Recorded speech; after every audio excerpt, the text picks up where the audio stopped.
today I'm going to take you addressing lifestyle and traditional risk factors in CKD. And this is how I'm going to proceed with my discussion. My senior sirs has said that CKD is really a burden, and ICMR has also shown that the prevalence of CKD has increased by 5.6% between 1990 and 2017.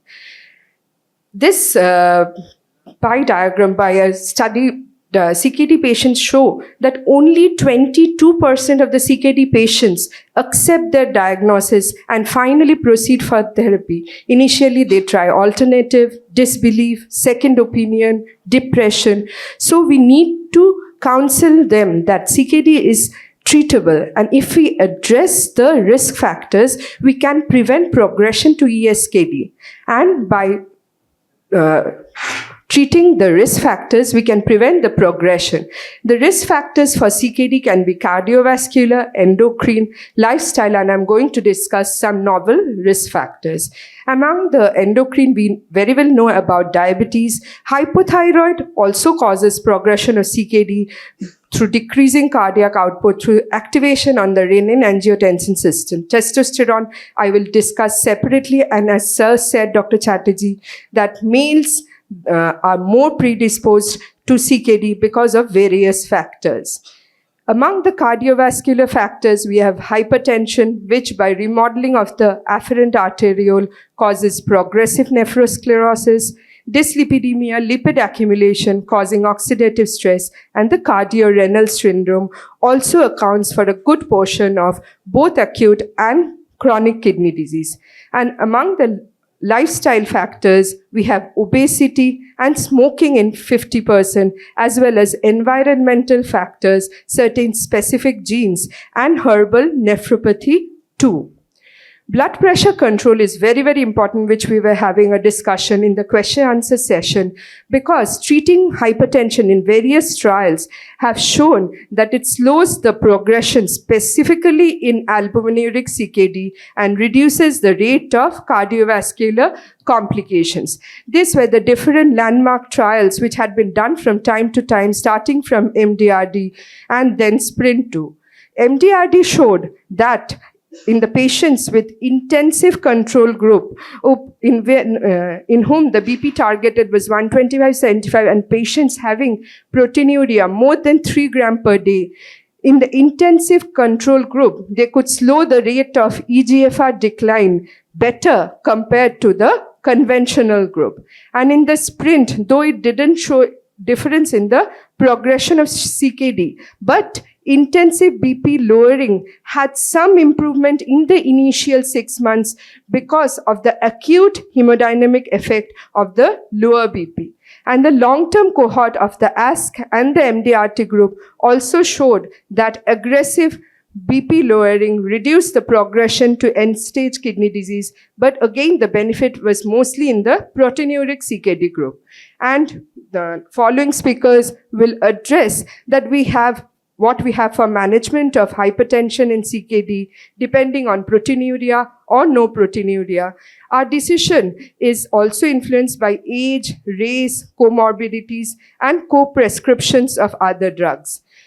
As we were discussing, the BP target for CKD patients is less than 120, as suggested by KDIGO, and KDOQI has said that patients on dialysis, the pre- and post-dialysis BP goals should be 140/90 and 130/80 respectively. In treating hypertension, we also need to encourage lifestyle modification, treat sleep apnea, avoidance of NSAIDs, and some trials have shown benefit of radiofrequency ablation of nerves around the renal artery. Dyslipidemia need to be addressed because population studies have shown that patients having higher quartiles of LDL triglycerides or total cholesterol have their CKD risk increased by 1.4, 3 and 3.8-fold respectively. And the typical dyslipidemia found in our CKD patients are high triglyceride, low HDL, and variable LDL. So in all our CKD patients presenting to us, as we should advise a lipid profile, and KDIGO says that if the patient is above 50 years and EGFR is less than 60, start with a statin or statin ezetimibe combination. If the patient is between 18 and 49, then look for second risk factor like CAD, diabetes, previous ischemic stroke, or 10-year risk greater than 10%. Because if we treat dyslipidemia in the CKD population, the reduction of major cardiovascular events have been around 23 to 28%. And cardiorenal syndrome, typically which we see in heart failure, 49% of the total heart failure population have EGFR less than 60, with higher prevalence in the acute heart failure cohort. And as Dr. Kumar will say, and other speakers, like we have beta blockers, ARB, MRA, ivabradine, and angiotensin receptor neprilysin inhibitors. Dietary recommendation is important, so a slide on that. The patient should be encouraged a daily calorie intake of around 25 to 35 kcal body weight, protein 0.8 gram per kg, fiber intake 25 to 35, and diets like DASH diets have shown that salt intake should be kept between 2.3. Lesser than that hasn't shown any mortality benefit, but definitely not more than that. And the fat intake should also be restricted. Patients with normal serum potassium do not need restriction of their dietary potassium, but the higher potassium cohort need. The calcium intake should be kept between 800 to 1000 milligram per day for adults with CKD stage 3 or 4, not taking active vitamin D analogs. Higher calcium supplementation result in suppression of the PTH levels in advanced CKD. Obesity also is becoming an epidemic now, and we need to address obesity to reduce the risk of progression of CKD. High BMI and central adiposity are independent risk factors for the progression of CKD, because the hemodynamic abnormalities typically in obese patients are glomerular hyperfiltration, RAS activation, systemic inflammation, endothelial dysfunction, lipotoxicity. All this causes podocyte dysfunction, tubular interstitial damage, and thus progression of CKD. So we advocate always to our patients, go for lifestyle modification, even in non-diabetic CKD patients, because weight loss will lead to improved BP control, reduction of hyperfiltration, and proteinuria. And specific diets like DASH diet, Mediterranean diet have shown their benefits in Nurses' Health, Crick study, etc. And excessive caloric intake is always advocated to reduce the cardiovascular mortality in CKD individuals. There will be plenty of discussions. Just a slide on that glycemic target in CKD patients should be around less than equal to 7%. For patients on dialysis who are relatively young, we can target HbA1c of 6.5 to 7.5, and older patients with multiple comorbidities, we can have a relaxed glycemic target. And this is the different pharmacologic therapy which has been advocated depending on the EGFR levels. All of us know that a first line should be SGLT2 or GLP-1 analogs. So while males have increased CKD, this is because the testosterone promotes increase in the TGF-beta, which causes increased glomerular extracellular matrix, and that finally causes injury to the podocytes and thus progression in CKD.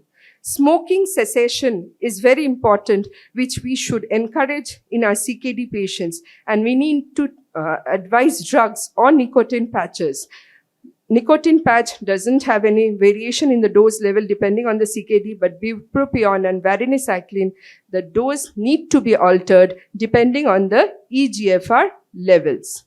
Now, novel risk factors, Crick study with Dr. Chatterjee quoted, also has found some novel risk factors which have been associated for progression of diabetic and non-diabetic kidney disease. The ApoL1 has been found to be a high-risk genotype. circulating levels of soluble urokinase type plasminogen activator receptor, urinary uromodulin, as well as epithelial growth factor 5.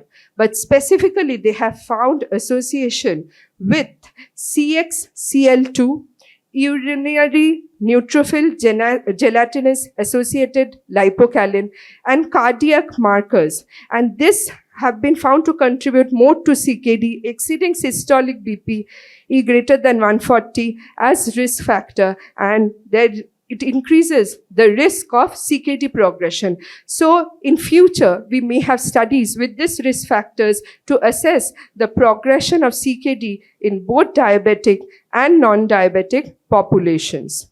Now, a word or two about CKD of unknown origin or Mesoamerican nephropathy. Healthy population develop CKD even without any risk factors. This was initially found in El Salvador, also found in Indian and Sri Lankan certain populations. And these were agricultural farmers working under intense heat and strenuous condition, the heat causing volume depletion and renal hypoperfusion causing permanent kidney injury.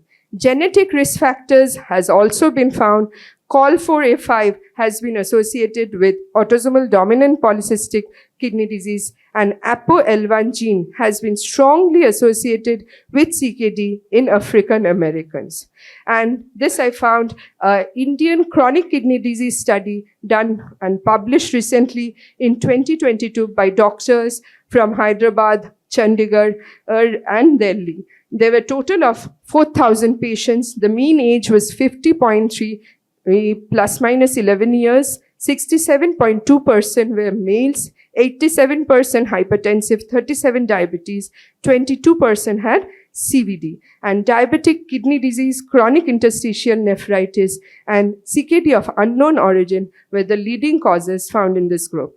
To summarize, in our patients, we should advocate glycemic control, blood pressure control, treatment of dyslipidemia, weight management, diets with specifically healthy dietary pattern where we advocate plant protein more, vegetable, fruits, low-fat dairy, and decrease of animal proteins and sugar-sweetened beverages. And thank you for your patient hearing.